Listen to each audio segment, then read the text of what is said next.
Hey, welcome to EPN. My name is Victor Lucas, and we bring you the latest in everything cool every single day. This one's going out to Party Hat Cat, who faintly remembers watching us on G4 and is very happy to see that we are still rocking on new content here at EPN. This rundown is all yours.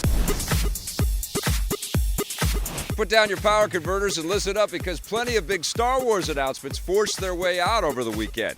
The biggest news is that the animated series Star Wars Rebels will end with its upcoming 4th season. Executive producer Dave Filoni made the disappointing announcement during the special Rebels panel on Saturday, thanking fans for their support over the years.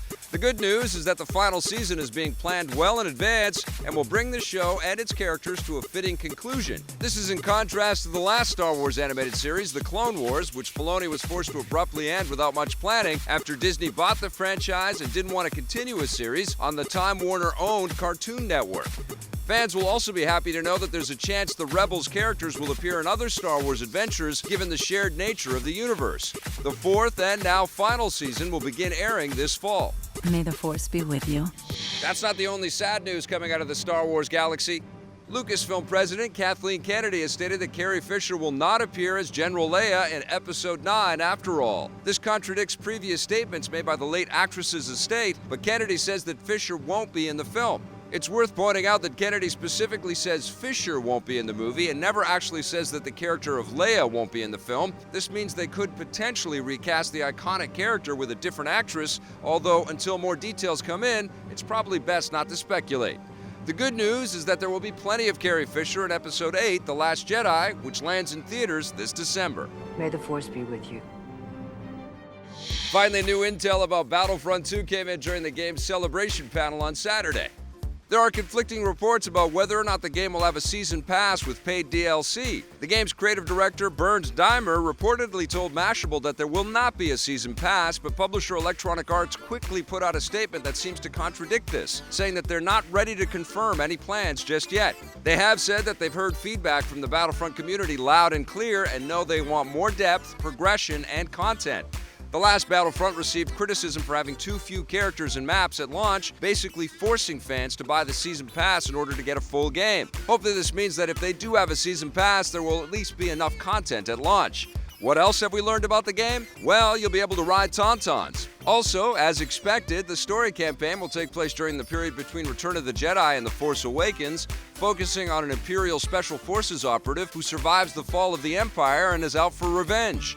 The maps and hero characters will span all 3 eras of the Star Wars films, from the prequels to the original trilogy to The Force Awakens. Content based on the upcoming Last Jedi will be available as a pre-order bonus, so that's at least one bit of DLC. Battlefront 2 hits the PC, PS4, and Xbox One on November 17th, but will be available a week early for EA Origin subscribers. Did we mention you can ride Tauntauns? We're going to be seeing plenty more from the Guardians of the Galaxy. Filmmaker James Gunn, who co-wrote and directed the first 2 Guardians films, has confirmed that he'll be back to helm the planned 3rd installment, titled Guardians of the Galaxy Volume 3. Gunn made the announcement on his official Facebook page, saying that although he considered leaving the franchise after the upcoming 2nd film, his love for the characters made him decide to come back once again. It's rare in the Marvel Universe, or any other franchise for that matter, for one filmmaker to helm 3 consecutive films, and the only other Marvel directors to make 3 films in a row are the Russo brothers, who did Cap 2 and 3 and are now working on the upcoming Avengers Infinity War. As for what fans can expect, Gunn says the 3rd Guardians movie will conclude the story of this iteration of the Guardians of the Galaxy and help catapult both old and new Marvel characters into the next 10 years and beyond. That sounds a bit cryptic, but he's referring to the fact that the 3rd movie will take place after Infinity War, which is expected to have big repercussions across the Marvel Cinematic Universe, so the 3rd Guardians movie will help set up things to come after that. No release window yet, but it will likely arrive around the year 2020. Before that, Guardians of the Galaxy Volume 2 will hit Earth on May 5th. And you don't even have to wait that long to get more Guardians in your life. Telltale Games released the first chapter of their episodic Guardians video game earlier today. It's available now on all platforms, giving fans a new original story focusing on the 5 Guardians as they once again, what else, save the galaxy. This is a Telltale game, so expect every choice you make to have lasting repercussions on future episodes. The 2nd chapter will be available next month. And there's still plenty of money to be made down here on Earth, but like in space, you have to be moving pretty fast. Universal's 8th Fast and the Furious movie, titled Fate of the Furious, has earned a massive $532 million globally in its opening weekend, giving it the biggest opening weekend in movie history. This means it beat the previous record holder, The Force Awakens, which is now at a close second with $529 million. The majority of the Fast new film's money was earned overseas. It took in just over $98 million domestically, but accelerated with $433 million in other territories like Europe and Asia. The Fast movies have traditionally been very popular overseas, especially in emerging markets like China, which are increasingly becoming more and more important to Hollywood given the dwindling film viewership here in North America. Universal has already set the 9th Fast movie to cross the finish line in 2019. It turns out that the Fez gaming franchise was only finished from a certain point of view.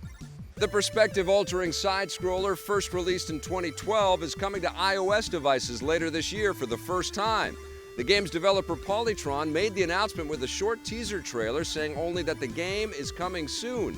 It appears to be the same version that's already available on consoles and the PC, and we hope it will include support for third-party game controllers.